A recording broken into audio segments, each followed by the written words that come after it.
بسم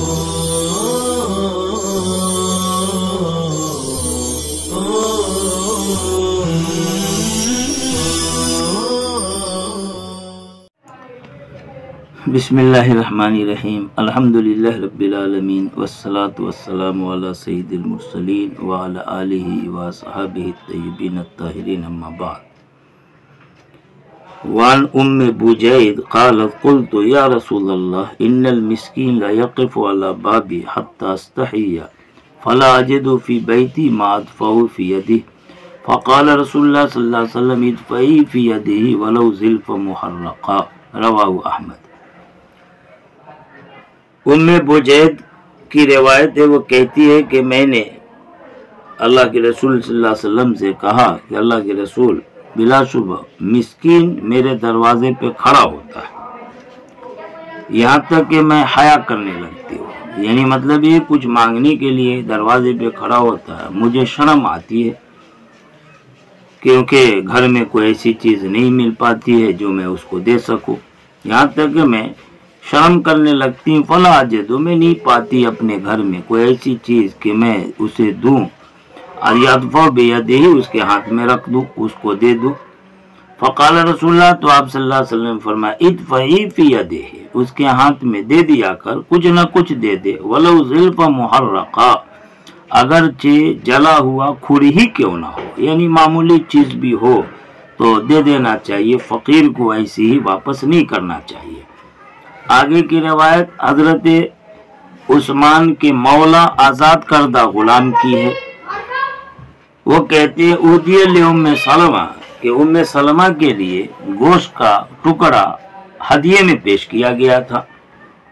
وکان النبی صلی اللہ علیہ وسلم، آپ صلی اللہ علیہ وسلم یعجب اللحم، آپ کو گوشت پسند تھا۔ حضرت ام سلمہ حضور کی محبت میں خادم سے کہا ضعیہ فی البیت، کہ اس گوشت کے ٹکڑے کو گھر کے اندر رکھ دے، یعنی چھپا کے رکھ دے، استعمال نہ کر، لعل النبی، ہو سکتا ہے کہ آپ صلی اللہ علیہ وسلم یا کو لہو، اسے تناول فرمائے، حضور آئے، حضور کو پسند ہے گوشت تو کھانے میں دے دے۔ فوضعته فی قوت البیت، پس انہوں نے رکھ دیا اسے گھر کے طاق میں، کسی دریچے طاق میں رکھ دیا۔ وجا سائل، اسی درمیان کوئی مانگنے والا آ گیا اور وہ دروازے پہ کھڑا ہوا اور اس نے کہا تصدقو، کچھ صدقے میں دو، فبارک اللہ فیکم، اللہ تمہیں برکت دے گا۔ فقالو، تو گھر والوں نے کہا اللہ تمہیں برکت دے گا، یعنی مطلب یہ معذرت کر دی کہ کچھ نہیں ہے، بس اللہ تمہیں برکت دے، معذرت کر دی اس طرح اچھے انداز سے۔ فذهب السائل، پس وہ مانگنے والا چلا گیا۔ ودخل النبی صلی اللہ علیہ وسلم، پھر آپ صلی اللہ علیہ وسلم گھر میں آئے۔ فقال، اور کہا ام سلمہ هل عندکم شیء، کیا تمہارے پاس کچھ ہے اطعمہ، جسے میں کھاؤں؟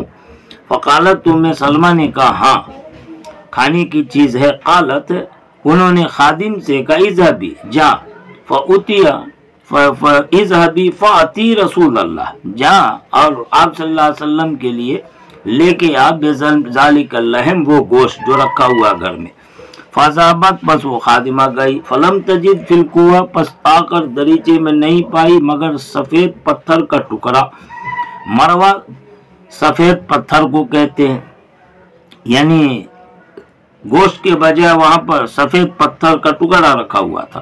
فقال النبی، تو آپ صلی اللہ علیہ وسلم نے فرمایا فإن ذالک اللحم، بلا شبہ یہ وہی گوشت ہے آدھا مروہ جو پتھر سے تبدیل ہو گیا، پتھر کی طرح لوٹ آیا۔ کیوں؟ لما لم تعطوہ السائل، اس وجہ سے کہ تم نے یہ سائل کو، فقیر کو نہیں دیا تھا۔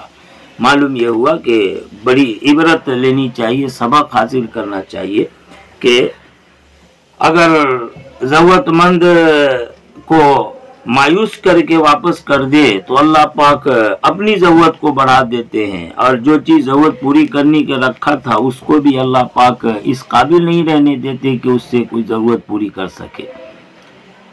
آگے کی روایت ابن عباس کی ہے، کہتے ہیں کہ آپ صلی اللہ علیہ وسلم نے فرمایا الا اخبرکم بشر الناس منزلہ، کیا میں تمہیں خبر نہ دوں لوگوں میں سب سے بدتر درجے والوں کی، یعنی جس کا درجہ انتہائی بدترین ہے، ایسے لوگوں کی خبر نہ دوں؟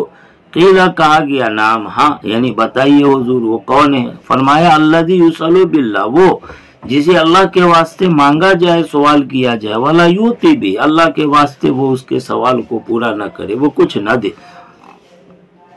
اللہ کے واسطے مانگے مطلب یہ ہے کہ اللہ کے نام پر سوال کرے، اور وہ پورا کر سکتا تھا، طاقت بھی ہے، لیکن پھر بھی وہ پورا نہ کرے۔ یقیناً یہ بڑی بدترین صفت ہے کہ اللہ کا حوالہ دیا اور اس نے اس کا بھی پاس و لحاظ نہیں کیا، حالانکہ وہ کر سکتا تھا۔ تو معلوم ہوا کہ ایسا آدمی انتہائی بدترین درجے کا آدمی ہوتا ہے۔ آگے کی جو روایت ہے ابو ذر کی ہے، حضرت ابو ذر نے حضرت عثمان سے اجازت چاہی۔ یہ حضرت ابو ذر ہیں، بڑے مقام کے حامل ہیں، زور تقوی میں اتنے بڑے ہوئے، کہتے حضرت عیسیٰ کے مشابہ تھے، اور ان کا خیال یہ تھا کہ جو شخص صبح کھانا کھائے اور شام کے لیے ذخیرہ کر کے رکھے تو گویا اس نے گناہ کا ارتکاب کیا۔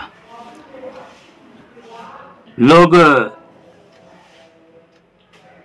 آپ کی بڑی قدر کرتے تھے اور آپ کی بات مانتے تھے، لیکن صحابہ کے زمانے میں تو اچھا چلا، بعد میں جب تابعین پیدا ہو گئے تو وہ لوگ ان کو سخت مزاج سمجھنے لگے، ان کی سختی اور زیادتی کو برداشت نہیں کرتے، لہذا کچھ نہ کچھ لوگوں کے ساتھ گڑبڑ ہو جایا کرتا تھا۔ حضرت عثمان نے انہیں مدینہ سے واپس قریب کے ایک مقام ربضہ میں بھیج دیا تھا، اور وہیں وہ قیام پذیر ہو گئے، اور حضور نے ان کے لیے پیشین گوئی کی تھی کہ وہاں ان کا انتقال ہوگا، وہی دفن ہوں گے، چنانچہ ایسا ہی ہوا۔ بڑے عظیم صفات کے حامل تھے حضرت ابو ذر۔ کہتے ہیں کہ وہ حضرت عثمان سے اجازت مانگی، یعنی گھر میں آنے کی، فأذن لہ، ان کو اجازت دے دی۔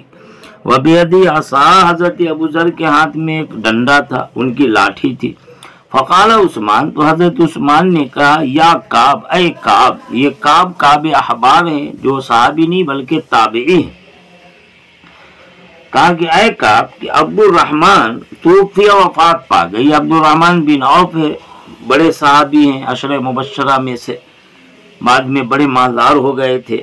ان کے بارے میں حضرت عثمان نے کہا کہ اے کعب، عبد الرحمن یہ وفات پا گئے، فترک مالا، اور انہوں نے مال چھوڑا ہے، فما تری فیہ، تو آپ کا کیا خیال ہے اس کے بارے میں، یعنی جو مال چھوڑا اس کے بارے میں کیا کہتے ہیں؟ آیا اتنے کثیر مال وہ کمائے تو کیا اس مال کی کثرت سے ان کے ایمان میں کوئی ضرر تو نہیں ہوگا؟ یہ بات پوچھی، کیا خیال ہے اس مال کے بارے میں؟ فقالت، انہوں نے کہا، ان کان یصل بہ حق اللہ، اگر وہ اس میں اللہ کا حق پہنچاتے تھے، اللہ کا حق یعنی زکوٰۃ وغیرہ صدقات وغیرہ ادا کرتے رہتے تھے، فلا باس علیہ، تو ان پر کوئی حرج نہیں، یعنی صورت میں گنجائش ہے کہ کسی خوف اور خطرے کی بات نہیں ہے۔